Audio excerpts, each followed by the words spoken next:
Hello, dear grade 12 students. Welcome back.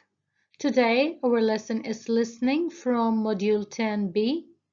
Open your student book page 151. In today's lesson, we have three objectives. Number one, identify the topic of the lesson after discussing two questions. Number two, demonstrate an understanding of audio text by completing a given form. And the last objective for today is discuss a question about the given topic. Alright, before we start our lesson, I want you to look at the pictures below and predict the topic of today's lesson. Well done. Today our lesson is about jobs and unemployment. Now let's open your student book page 151, exercise A. I want you to think about answers to the following two questions. The first question is, what challenges or problems do young people who are looking for a job face? As we all know nowadays, getting a job is not as easy as it seems. So I want you to pause this video and think about the possible answer for this question.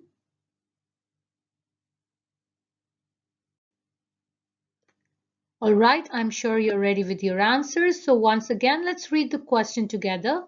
What challenges or problems do young people who are looking for a job face? So let's see the possible answers. The biggest challenge is a lack of experience. For many positions advertised nowadays, previous work experience is required. Employers can ask for this simply because there are fewer jobs around and more people looking. This makes it very difficult for a person straight out of university who hasn't worked before to get their first job, despite having the necessary academic skills and qualification. So, dear students, the biggest challenge is, as you can see, a lack of experience. I'm sure you agree with this. Let's have a look at the other possible answer. Another challenge is that quite often a young person with little or no work experience can't really expect a high salary. Nowadays, the job market is more competitive than ever before, with companies now seeking staff with more skills than are often needed to do the job. A growing emphasis on soft skills. Now, what are soft skills? Such as social and emotional skills, as well as creative and critical thinking skills, puts younger generations under much pressure to acquire not only knowledge but also practical and life skills. So, dear students, we have seen these challenges that young people who are looking for a job face, which is lack of experience, not to expect a very high salary, and a growing emphasis on skills such as social, emotional, creative, and critical thinking skills.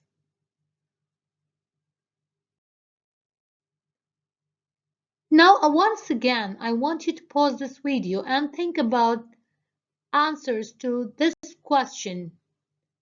What are the effects of unemployment on people's lives?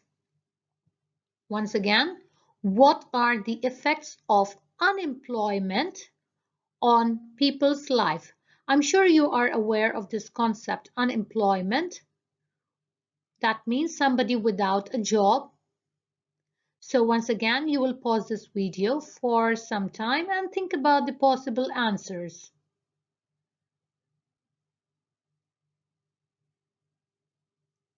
Okay, I'm sure you're ready now. So let's see the possible answers. Unemployment can have serious effect on an individual. The most obvious is that because of a loss of income, a person may have difficulty covering their basic needs like putting food on the table. As for the psychological impact of unemployment, this should not be underestimated, as people are more at risk of becoming depressed and anxious. So here we have seen two serious effects of unemployment, which is difficulty covering the basic needs, as well as psychological impact such as depression and anxiety. Okay, now let's see some more possible answers. I would also say that it's fairly common for the unemployed to feel that because they are not working, they are not contributing to society in a meaningful way. Eventually, they start to feel worthless and their self-esteem is badly damaged because of it.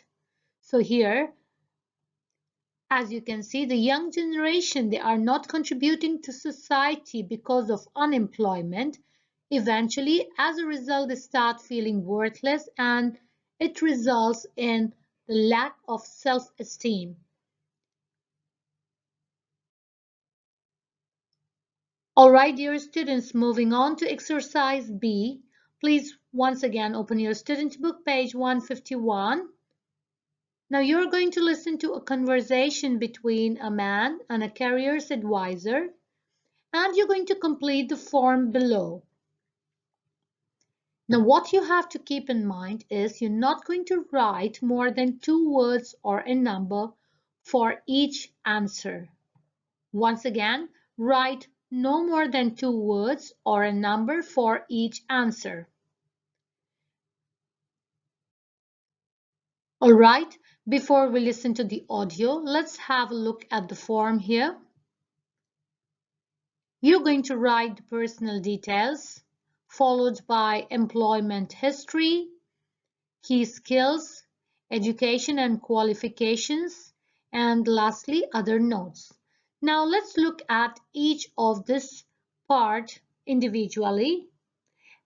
Firstly, in personal details, you have the name, address, so you have to identify the telephone number.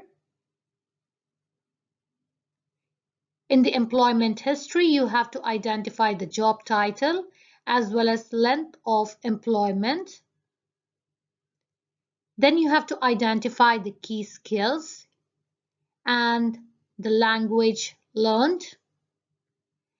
In education and qualification, you have to identify the level as well as the subject.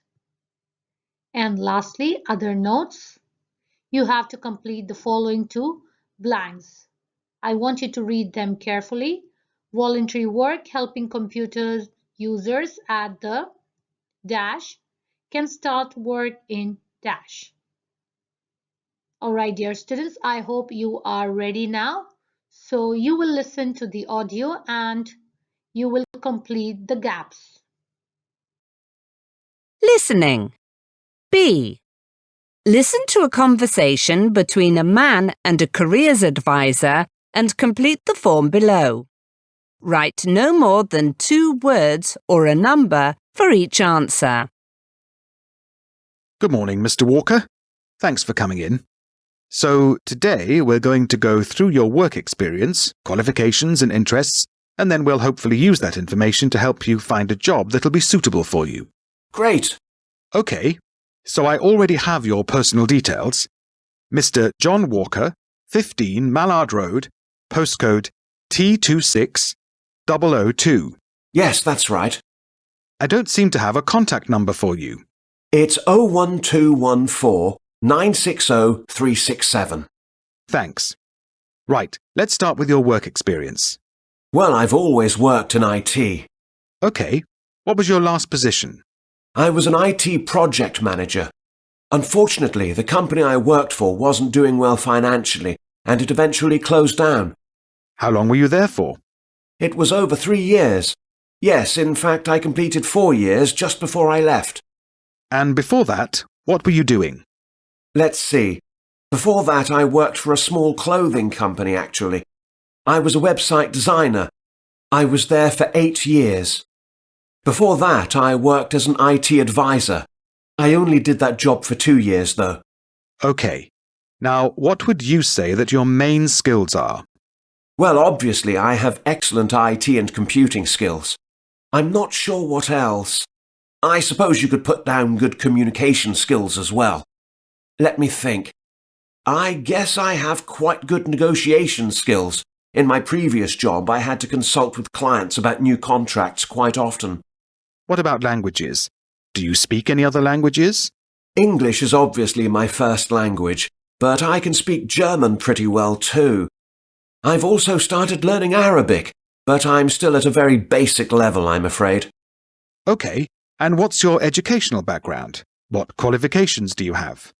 I have a master's degree in web design and development, which I completed last year. And your undergraduate studies? Well, I started studying engineering, but I changed after a week and did computer science instead. I should also say that I completed a course at my previous company called online marketing. Can you include that somewhere? I think it's relevant. Sure. I'll put that down too. Do you have any other interests or relevant experiences? Do you volunteer, for example? Yes, actually.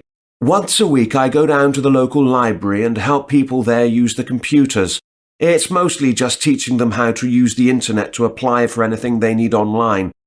We get a lot of elderly citizens, for example, who don't have computers at home. Okay.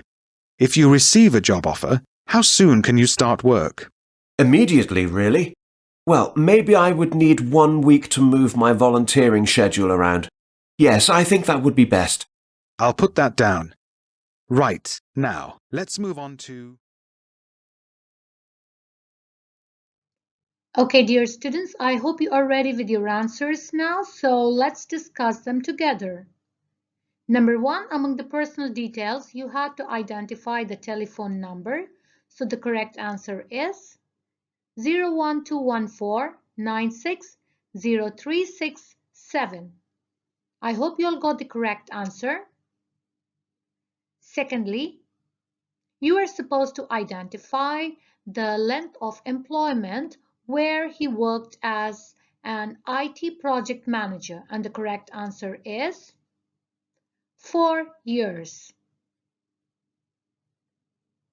Next, moving on to number 3, you have to identify the job title where he worked for 8 years, and the correct answer is website designer. The speaker says that he was a website designer for 8 years. Moving on to number 4. The speaker also has communication skills. And number 5, among the languages he knows, he also can speak Arabic, but he says that he's still at a very basic level, and as you can see here, the star signifies that. Alright, now let's answer number 6. You had to identify the education and qualifications. So let's see what level does the speaker has for the subject web design and development, and the correct answer is he has master's degree. As you can see here that he says that I have a master's degree in web design and development. Next, number 7, for which subject he has an undergraduate degree, and the correct answer is computer science. He also completed course in online marketing. As you can see, the speaker said that I should also say that I completed a course at my previous company called online marketing. I hope so far you've got the correct answers. And lastly, moving on to other notes. Voluntary work helping computer users at, and the correct answer is local library. He says that once a week he goes down to the local library and help people there use the computers. So the correct answer is local library. And lastly, he can start work in 1 week. All right, he clearly said that I would need 1 week to move my volunteering schedule around. So the correct answer is a week or 1 week. I hope, dear students, you've got the correct answers. Well done. So far, you've done an amazing job. Now moving on to the last objective of today's lesson, let's discuss this question together. Besides seeking the assistance of an employment agency, what else can an unemployed person do to increase his or her chances of finding a job? As we all know, the employment agency usually helps unemployed persons to search for a job by providing them assistance. But other than that, what do you think an unemployed person should do to increase his or her chances of finding a suitable job? So dear students, you will pause this video once again and think about the answers. You will pause now. Okay, I'm sure you're ready with your answers. So let's see some of the possible answers. First of all, instead of an unemployed person becoming isolated because of the difficult situation they have to deal with, they should socialize and try to expand their network of contacts. I'm sure you'll agree with this point that socializing is so important and it will expand your network of contacts.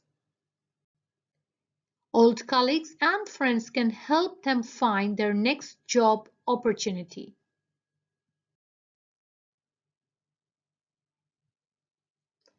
Also, acquiring new skills needed in the workplace or updating the ones they have will definitely help an unemployed person become more competitive next time they apply for a job.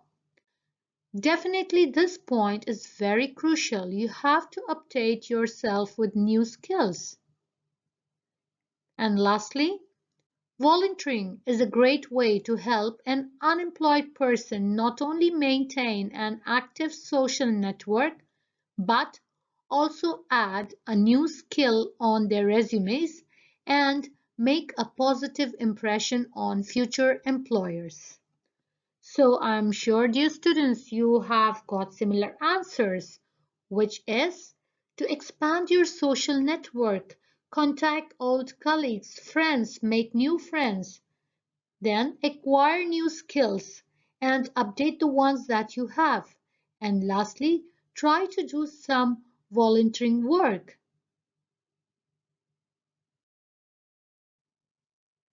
All right, dear students, that's all for today. You've done a great job. Goodbye and have a wonderful day.